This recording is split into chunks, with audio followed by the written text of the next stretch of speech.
जिस कहानी की ओर इशारा हो रहा है, पढ़ी है सबने?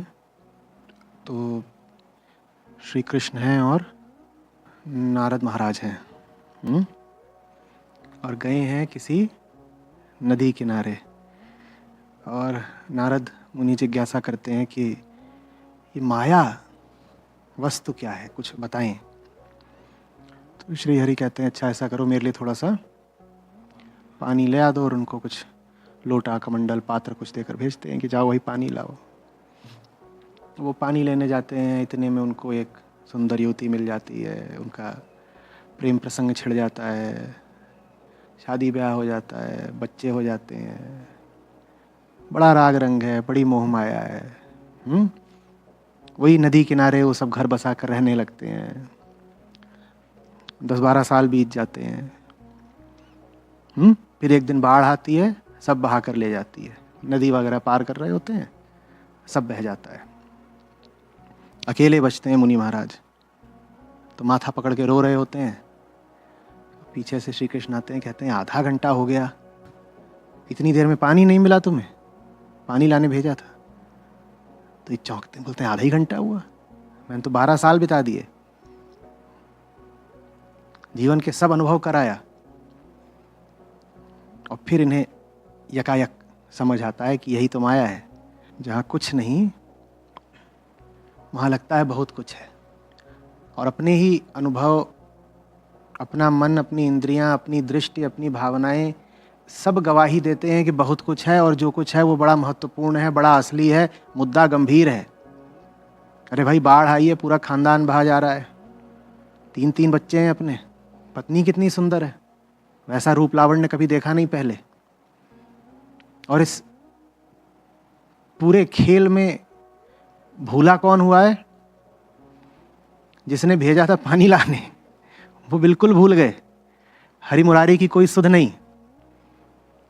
पत्नी मिल गई, संसार बसा लिया, सब बढ़िया हो गया, लेकिन जैसे वो बसा था संसार, वैसे ही फिर बह भी गया। यही माया है। प्रश्न क्या पूछा भाई?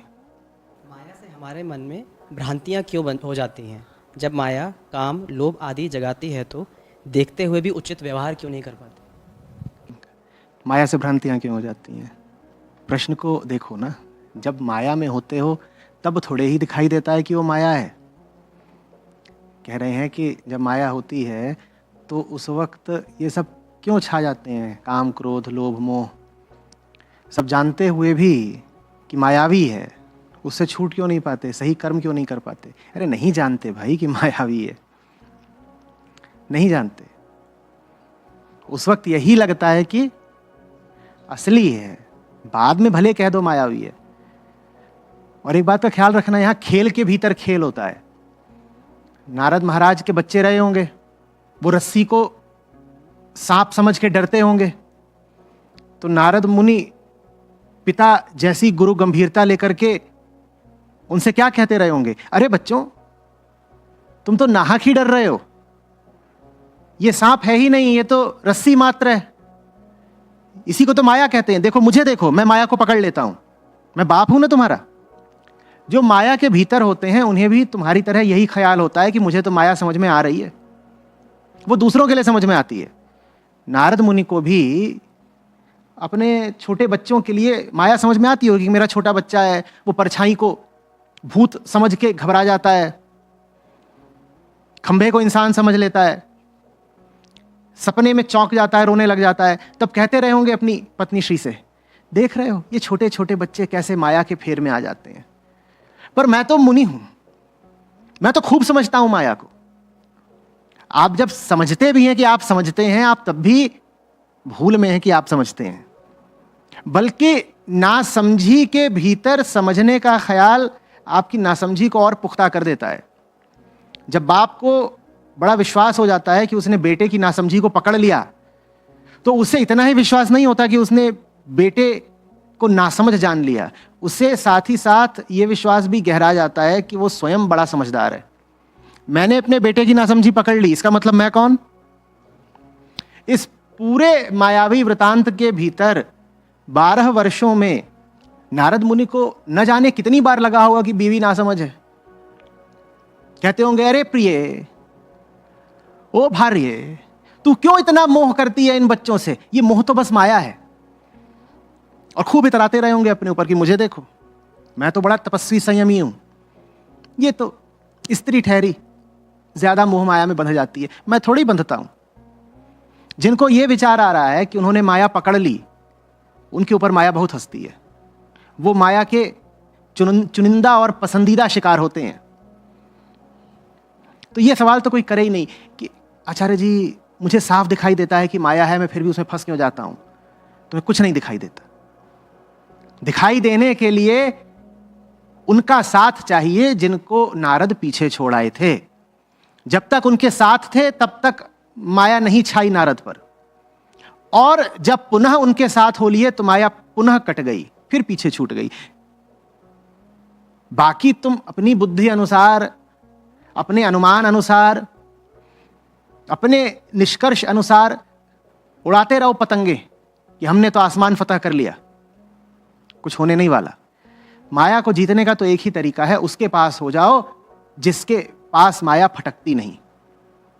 तुम्हारे पास तो खूब फटकेगी। जहां तुम अकेले हुए कि उसके मुंह में लार ही आ जाती है कि मिल गया फिर से एक और अकेला भटकता छौना। हाथियों का झुंड होता है, उसमें हाथियों के नन्हे शावक होते हैं। और शेर जानते हो ना, सिंह, बाघ नहीं। सिंह भी समूह में शिकार करते हैं, बाघ अकेला चलता है। ये जो शेर होते हैं ये 5, 7, 10 चलते हैं। लेकिन 10 हाथी चल रहे हों और 10 शेर हों तो शेर जुर्रत नहीं करते हाथियों पे हमला करने की, बिल्कुल नहीं। हाथी छेद देगा उनको। लेकिन यही हाथी के बच्चे को अकेला पा जाए शेर, तो होगा हाथी का बच्चा, लेकिन है तो बच्चा ही। और शेर कितने हैं? 10। शेरों की दावत हो जाती है उस दिन। बात समझ में आ रही है? वो मां है, वो बाप है, वो विराट है, वो हाथियों का हाथी है। उससे जरा सा दूर होगे नहीं कि तुम्हारा तत्क्षण शिकार हो जाएगा। और कभी कभार अगर हाथी का बच्चा बच भी जाता है तो फिर कैसे बचता है कि भाग के आता है, जोर से चिल्लाता है। कभी तो वो स्वयं ही भाग करके झुंड के पास वापस आ जाता है तो बच जाता है, और कभी इतनी जोर से आर्तनाद करता है कि बाकी हाथियों को पता चल जाता है कि लड़का मुश्किल में है, तो वो जाते हैं पास में और शेरों को भगा देते हैं। और कोई तरीका नहीं है। आपका प्रश्न ही बड़ा निर्मूल है। आप कहें कि हम कैसे पता करें कि अभी हम माया के चक्कर में हैं कि नहीं हैं? आप नहीं पता कर सकते साहब। आप बस इतना कर सकते हो, जैसा मैंने कहा, कि आप उसके साथ हो लो जिसके पास माया फटकती नहीं। उससे दूर हुए तो आपकी कोई चतुराई आपको बचा नहीं पाएगी। आप लगा लो जितनी जुगत लगा सकते हो, आपकी हर जुगत पर देवी जी ही सवार हैं।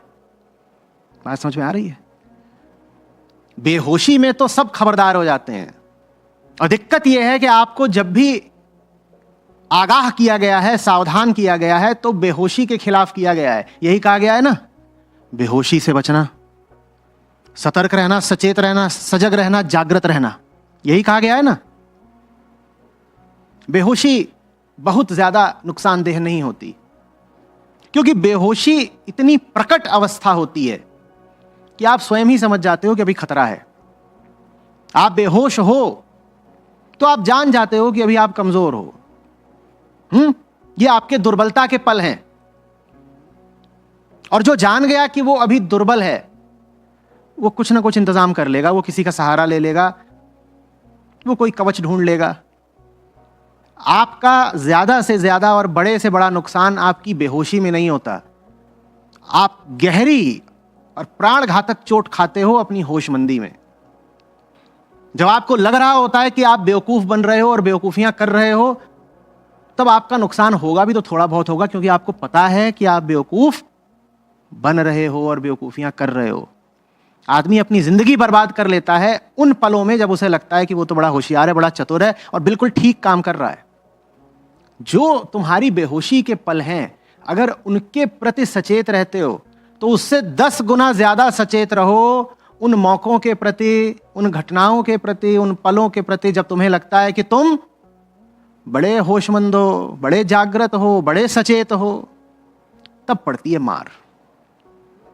बहुत मोटी मार पड़ती है। ठीक तब जब तुम्हें जरा भी अंदेशा नहीं होता कि मार खाने वाले हो। माया भी कोई छोटी मोटी खिलाड़न थोड़े ही है, बेहोशों को छोड़ देती है। वो कहती है ये तो पहले ही गिरा हुआ है, इसको क्या गिराएं। शू, वो भी पसंद करती है उनका शिकार करना जिनका दावा होता है होश का। वो कहती है आप आइए, अब मिला कोई बांका पट्टा, अब मिला कोई जो बड़े विश्वास के साथ छाती ठोक के खड़ा हुआ है कि हम जागृत हैं, हमें होश है। माया कहती हम तुम्हारा शिकार करेंगे, और ऐसा शिकार करेंगे तुम्हारा कि तुम्हें पता भी नहीं चलेगा तुम शिकार हो गए। कैसा रहेगा? साल दर साल, दशक दर दशक, जन्म दर जन्म बीतते जाएंगे और तुम्हें पता भी नहीं होगा कि तुम्हारा शिकार हो गया है, तुम्हारा शिकार चल रहा है। कैसा रहेगा ये शिकार? ऐसी शिकारी है वो। आप अपनी समझ से बड़े होशियार बने बैठे हैं, वो पीछे से आपका कबाब बना रही है। बात समझ में आ रही है? इसीलिए प्रबुद्ध जनों में, बोधवान जनों में, जागृत संतों में बहुत दफे एक विचित्र गुण देखा जाता है जो आम आदमी को समझ में नहीं आता। वो बेवकूफी की हरकतें करते हुए दिखाई देते हैं।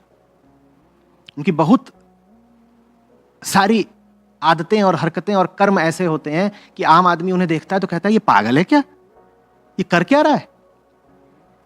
जैसे वो जगा हुआ आदमी खुद अपना ही मजाक उड़ा रहा हो, जैसे वो इतने होश में हो कि होश का ही मजाक उड़ाने लग गया हो। उसकी बात समझो, वो क्या कह रहा है। वो कह रहा है देखो बेटा, होशमंदों की तो नियत है बेवकूफ बनना, हम अपने आप बेवकूफ बन लेंगे। हम बेवकूफ बनाने वाली पर कटाक्ष करेंगे खुद ही बेवकूफ बनकर। अगर हम होशियार बनते तो वो हमें चुपके से बेवकूफ बना जाती। तू हमें बेवकूफ क्या बनाएगी, हम खुद ही बन गए। कबीरा आप ठगाइए और न ठगिए कोई। वो कहते हैं तू क्या ठगेगी, हम खुद ही खुद को ठगे लेते हैं। ले अब ठग के दिखा। यहां का रिवाज ही कुछ ऐसा है। जो कोशिश करते हैं खुद को बचाने की, वो ऐसा लुटते हैं कि अपना माल क्या, अपना नाम भी फिर ढूंढ नहीं पाते। और जो खुद ही खुद को लुटा देते हैं वो खिलाड़ी हो जाते हैं, विजेता हो जाते हैं, नायक हो जाते हैं, कतई चैंपियन। होशियारी से बचना। सबसे ज्यादा सतर्क तब रहना जब तुम्हें लगे कि कोई खतरा नहीं है। सबसे ज्यादा सचेत तब हो जाना जब तुम्हें लगे कि तुम्हें सब पता है और सब जानते हो। गौर से देखना जीवन में कहां बुद्धू बने हो, कहां ठगे गए हो। जंगलों में, अपरिचितों के बीच, अनजान लुटेरों द्वारा, या वैसे ही ठगे गए जैसे नारद महाराज ठगे गए थे। ये तो सब मेरे अपने हैं, आज का प्यार और कल के सपने हैं। सतर्कता की वहीं जरूरत होती है जहां लगता है सब ठीक है। जिन्हें पता चल गया सब ठीक नहीं है, वो तो अस्पताल पहुंच जाते हैं, उनके बचने की संभावना बढ़ जाती है। मारे वो जाते हैं जिन्हें लग रहा होता है सब ठीक है। उनको रात में सोते सोते आते हैं दिल के दौरे और वो साफ हो जाते हैं। साफ होते होते भी क्या बुदबुदा रहे होते हैं, सब बढ़िया है। माया इतनी कच्ची नहीं है कि तुम्हें बता के तुम पे वार करेगी। वो तुम्हें वहां पकड़ती है जहां तुम्हें जरा भी अंदाज नहीं होता, अंदेशा नहीं होता, शक नहीं होता। जहां तुम्हें लग रहा होता है कि यहां तो कोई खतरा नहीं, सब बढ़िया है, वहीं वो बैठी होती है। जिस चीज के बारे में तुम सबसे ज्यादा विश्वासी और आश्वस्त होगे, समझ लो वहीं पर चोट पड़ने वाली है। तो समझाने वालों ने कहा कि बच्चा इसी बात से समझ जाओ कि चोट कहां पड़ने वाली है। कोई भी जीव किस बात के प्रति सबसे ज्यादा आश्वस्त रहता है? तुमसे कह दिया जाए कि वहां दरवाजे के बाहर कोई नहीं खड़ा है, तुम मान लोगे, दूर की बात है। तुम कहो कि नहीं, हमें बिल्कुल कोई आश्वस्ति नहीं है कि कोई वहां खड़ा ही है। साहब, अगर आप कहते हैं कि दरवाजे के बाहर कोई नहीं खड़ा है तो हम मानने को तैयार हैं कि कोई नहीं खड़ा है। ठीक, मान लिया। हम बिल्कुल भी विश्वास से भरे हुए नहीं है कि दरवाजे के बाहर कोई है, तो हमने मान लिया कि दरवाजे के बाहर कोई नहीं है, मान लिया। अब थोड़ा और करीब आते हैं। तुमसे कहा गया कि मानो कि यह दीवार नहीं है, बड़ी तकलीफ होगी, बड़ा जोर लगाना पड़ेगा और बड़े कष्ट के बाद यह मानने को तैयार होगे कि दीवार नहीं है, क्योंकि इस दीवार को लेकर क्या है? विश्वास है, आश्वस्त है कि दीवार तो है ही भाई, मुझे प्रतीत हो रही है, मैं छू सकता हूं, देख सकता हूं, यह दीवार तो है ही है। लेकिन फिर भी अगर तुम्हारे सामने 100 तरह के प्रमाण रखे जाएं, बता दिया जाए कि दीवार नहीं है, कोई 3D धोखा है, कोई बहुत उन्नत किस्म का लेजर शो है, तो हो सकता है कि तुम मान लो कि दीवार है नहीं, बस ऐसा लग रहा है आंखों को कि दीवार है, फिर भी मान लोगे। अब और आपके करीब आया जाए, न दरवाजे के बाहर की बात की जाए, न दरवाजे के भीतर की दीवार की बात की जाए, कहा जाए तुम ही नहीं हो, तो तुम उठ खड़े हो जाओगे, कहोगे जी इंतहा हो गई मजाक की। पहले का दरवाजे के बाहर कोई नहीं है, हमने मान लिया आदरपूर्वक। फिर कहा ये जो दीवार है यही नहीं है, वो भी हमने आपका दिल रखने के लिए मान लिया। पर अब तो आप बेहद हुए जा रहे हैं, कह रहे हैं हम ही नहीं है। हर आदमी को किस बात को लेकर के पूरी आश्वस्ति है?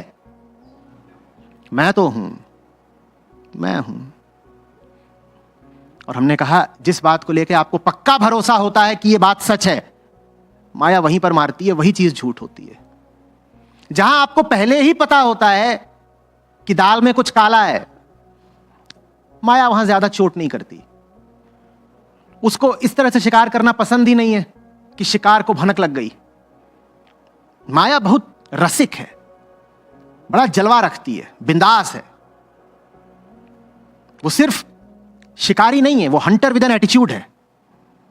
वो कहती है ऐसे मारूंगी कि मरने वाले को पता भी नहीं चले कि वो मर गया। वो कब का मर चुका है और मरने के 40 साल बाद भी उसका ख्याल यही है कि मैं तो हूं। वो ऐसे मारती है, वो आपका भरोसा नहीं टूटने देती अपने ऊपर से। इसका मतलब जिस चीज पर आपको सबसे ज्यादा भरोसा होता है, वहीं समझ लो माया छुपी हुई है, वहीं पर मामला झूठा और नकली है। ये जो मैं है ना, यही माया है। आप कुछ भी मानने को तैयार हो सकते हैं, कभी ये तो नहीं मानेंगे ना कि आप हैं ही नहीं। यहीं पे खेल खत्म हो गया। आप अपने ख्यालों को मान सकते हैं कि नकली हैं, आप अपने पैसे रुपए को भी मान सकते हैं कि नकली हैं, आप अपने संबंधों को भी एक मुकाम पर आकर हो सकता है मान लें कि नकली हैं। पर बड़ा मुश्किल होगा यही स्वीकार कर लेना कि हम पूरे के पूरे नकली हैं, भ्रम मात्र है, मिथ्या। वही माया है। तो जो माया से बचना चाहते हो वो दूर न जाएं, अपने करीब आएं और तलाशें कि किन चीजों पर सबसे ज्यादा भरोसा है। जिन भी चीजों पर सबसे ज्यादा भरोसा है, जो भी मान्यता आपको बहुत प्रिय है,